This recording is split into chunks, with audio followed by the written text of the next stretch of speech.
20 feet से ज्यादा लंबे अजगर अक्सर इंडोनेशिया और फिलिपाइन के जंगलात में पाए जाते हैं और आमतौर पर वो छोटे जानवरों का शिकार करते हैं, लेकिन बाज़ औक़ात ये इंसानों पर भी हमला करते हैं। एक दिल दहला देने वाला वाक़या इंडोनेशिया के गांव मजापहित से सामने आया है, जहां गांव का एक 63 साला किसान सुबह अपने खेत में काम करने के लिए गया, लेकिन घर वापस नहीं लौटा।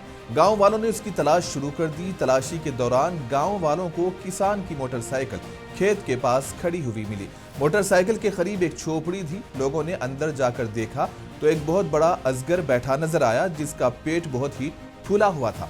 जब गांव वालों को शक हुआ कि अजगर ने कोई बड़ी चीज निगल ली है, तो उन्होंने सांप को मारने का फैसला किया। रिपोर्ट के मुताबिक जैसे ही उन्होंने अजगर का पेट काटा तो सब हैरान रह गए, क्योंकि किसान की लाश अजगर सांप के पेट के अंदर पाई गई।